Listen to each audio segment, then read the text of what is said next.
Assalamualaikum warahmatullahi wabarakatuh. Salam sehat, salam sejahtera, salam Indonesia bebas dari segala penyakit, teman-teman ya. Amin ya rabbal alamin. Hari ini Chandra akan mengkaji tentang rahasia merebus obat herbal, teman-teman ya. Jadi ini merujuk kepada kayu bajakah, bagaimana cara perebusannya, ilmu rahasia merebusnya, teman-teman ya. Hari ini akan Chandra sampaikan. Karena materi ini agak sedikit panjang, teman-teman ya. Jadi jangan lupa siapkan kopi hitamnya.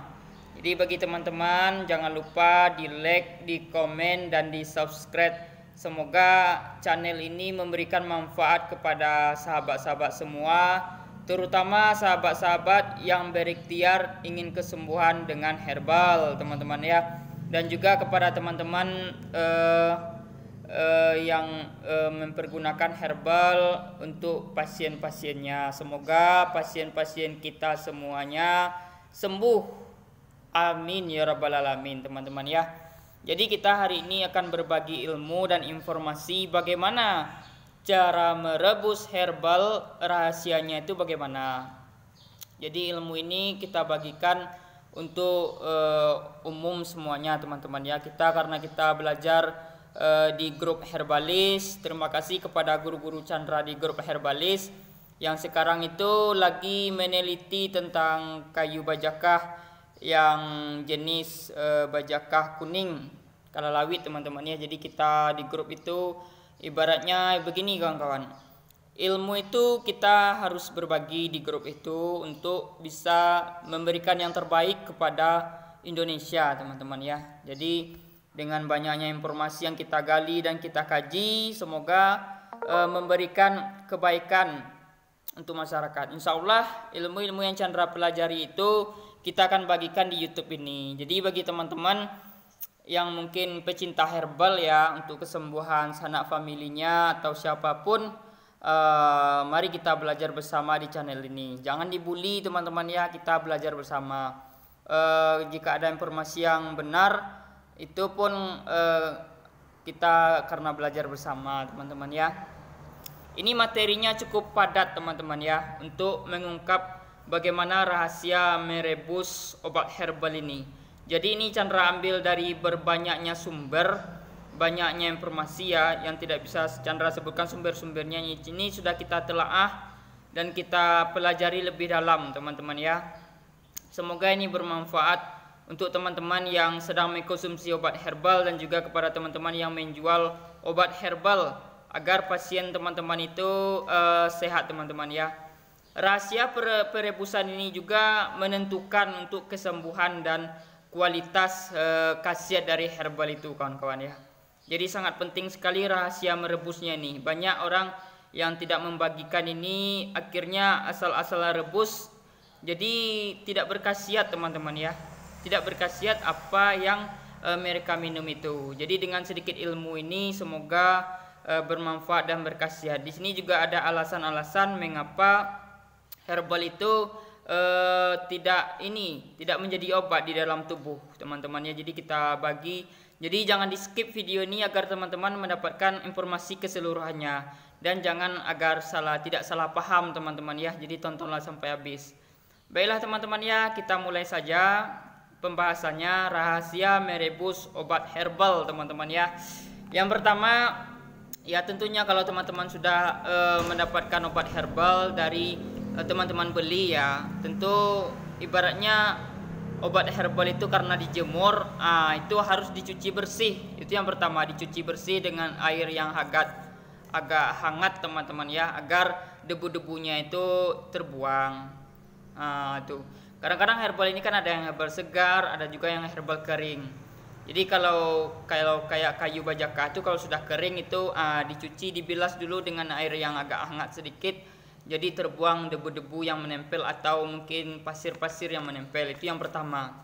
Kemudian teman-teman harus merebusnya, ini yang terbaik ya, harus merebusnya dengan periuk tanah, pot tanah atau yang berbahan keramik, kemudian panci enamel teman-teman ya, atau gerabah tanah, atau dengan besi, dari bahan besi yang stainless steel.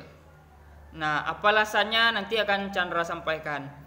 Jangan pernah teman-teman kalau dapat merebusnya itu jangan menggunakan berbahan kuningan, aluminium, dan juga besi yang tidak stainless, atau besi cor itu kan tidak stainless teman-teman ya. Jangan menggunakan itu untuk merebus herbal ini. Jadi periuk tanah itu sangat bagus, atau pot tanah itu sangat bagus untuk merebus herbal. Apa alasannya nanti Chandra sampaikan. Nah, setelah itu teman-teman ya, teman-teman harus memasukkan dengan air yang bersih teman-teman ya. Jadi ibaratnya untuk herbal ini ukuran airnya itu kan bisa dikira nanti teman-teman ya, berapa besar wadahnya.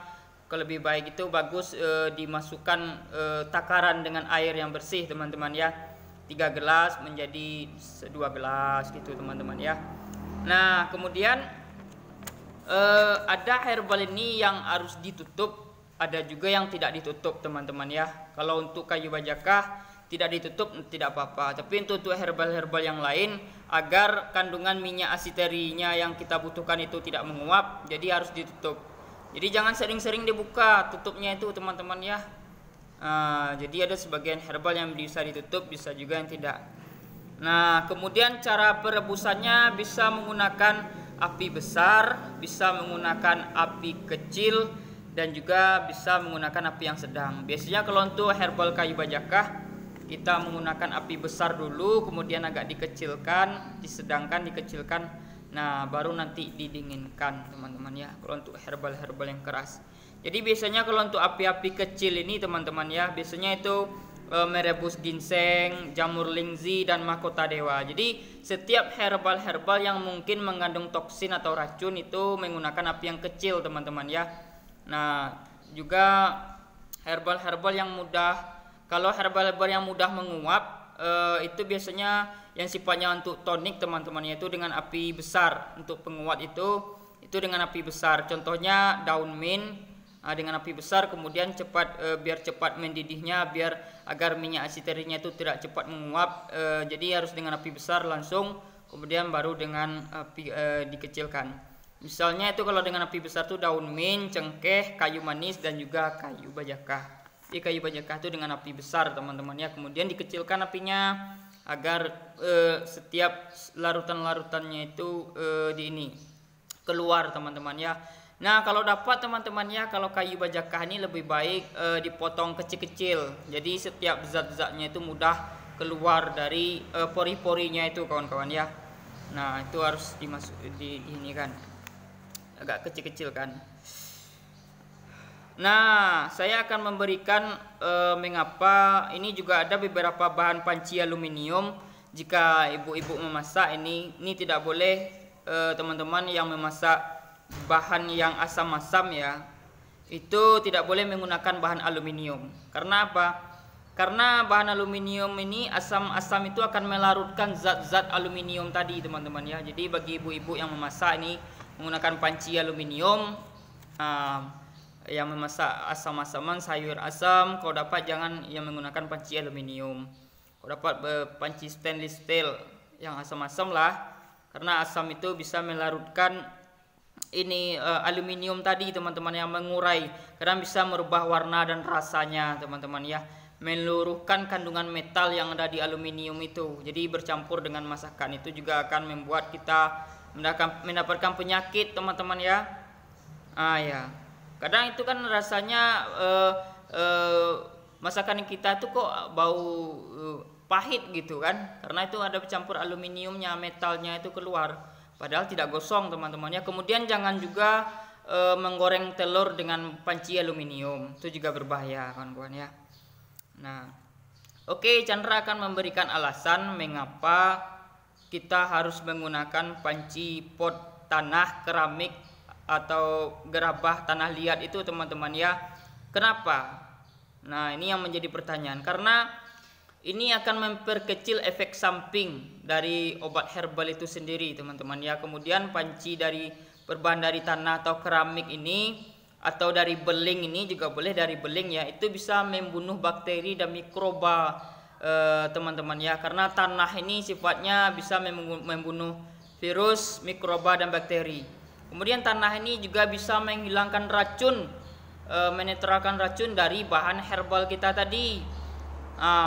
Itu gunanya kita harus menggunakan panci yang berbahan tanah liat atau dari beling ini teman-teman ya. Kemudian mencegah terjadinya endapan. Kemudian itu konsentrasi larutan obatnya itu bisa jadi rendah.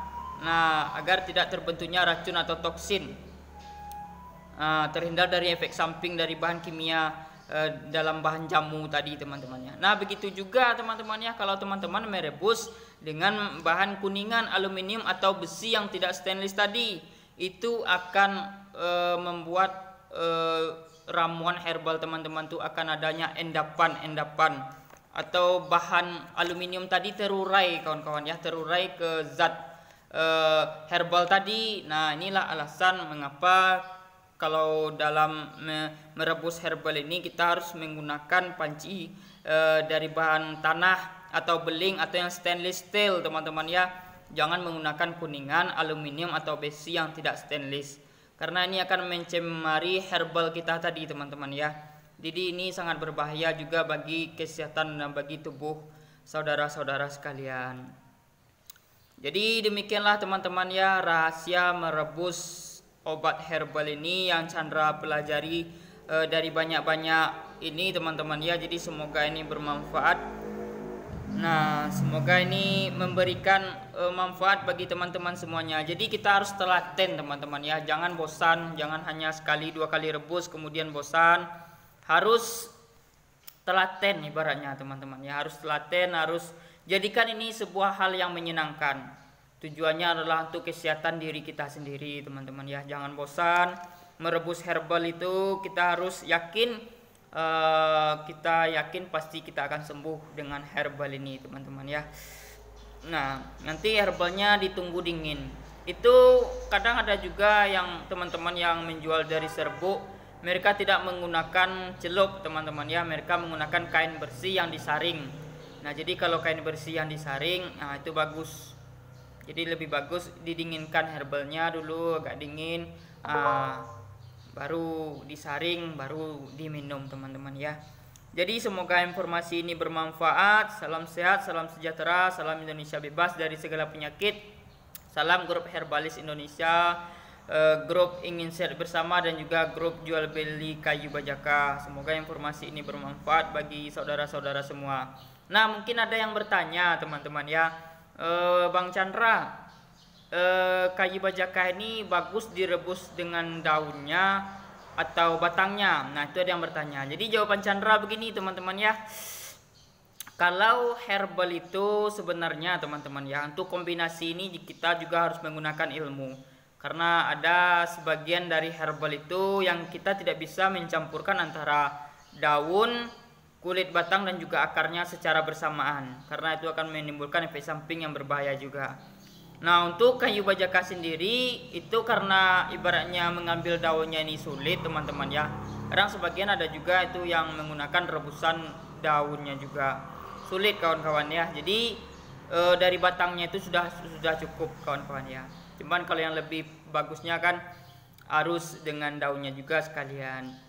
Nah, ada juga yang bertanya begini teman-teman, ada yang mengkonsumsi herbal ini kemudian dia itu meminum yang manis-manis. Nah, ini kembali lagi kepada ini Chandra harapkan kepada setiap pasien-pasien yang mengkonsumsi herbal, kalau dapat diberi jeda setelah kita mengkonsumsi herbal ini, kalau dapat jangan mengkonsumsi dulu yang manis-manis. Itu tujuannya agar ramuan kita ini tidak netral, itu bagi teman-teman yang mendapatkan penyakit kanker. Jadi ada juga sahabat-sahabat Chandra, beliau itu mengkonsumsi herbal, ramuan herbal kayu bajaka, kemudian mengkonsumsi kopi. Karena beliau itu tidak mendapatkan penyakit kanker, itu tidak apa-apa bagi beliau, untuk daya tahan tubuh saja untuk beliau.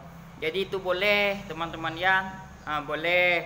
Kenapa? Karena kan beliau kan tidak mendapatkan penyakit kanker. Jadi ibaratnya ramuan kayu bajaka ini sebagai penguat dan stamina saja bagi beliau, sebagai pencegah teman-teman. Jadi boleh dikonsumsi setelah mengkonsumsi herbal, konsumsi kopi segala macam, dan juga itu boleh. Tapi bagi teman-teman yang sakit, ya itu Chandra harapkan dari peraturan dari guru-guru herbalis juga jangan mengkonsumsi yang manis-manis dulu teman-teman ya, dikasih jeda. Kalau air putih itu biasanya boleh, nanti kehausan juga kan kalau tidak minum air putih. Nah, oke teman-teman ya, jadi bagi teman-teman yang bertanya di WA ya, tolong tonton video Chandra ini. Rata-rata itu kita sudah banyak membahas tentang herbal, kita sudah menemukan 10 jenis tampala yang berkhasiat untuk mengobati kanker. Jadi ibaratnya Chandra sulit juga kalau untuk menyampaikannya di WA teman-teman ya. Jadi tolong tonton video Chandra yang sudah banyak ini, sudah 556 video dengan ini teman-teman ya, sudah banyak sekali.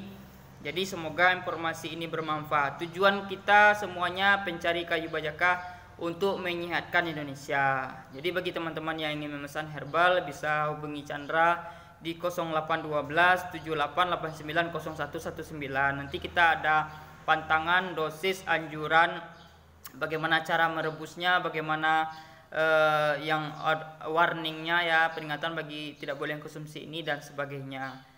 Ya, semoga ini bermanfaat informasi ini teman-teman ya. Oke teman-teman ya, salah dan jangannya Chandra mohon maaf, tolong dikoreksi jika ada yang salah. Ini kita juga belajar teman-teman ya, yang namanya kita tidak lepas dari kesalahan dan kekilafan teman-teman ya. Chandra mohon maaf kalau ada yang salah kata. Semoga informasi ini bermanfaat. Salam sehat, salam sejahtera, salam Indonesia bebas dari segala penyakit. Assalamualaikum warahmatullahi wabarakatuh.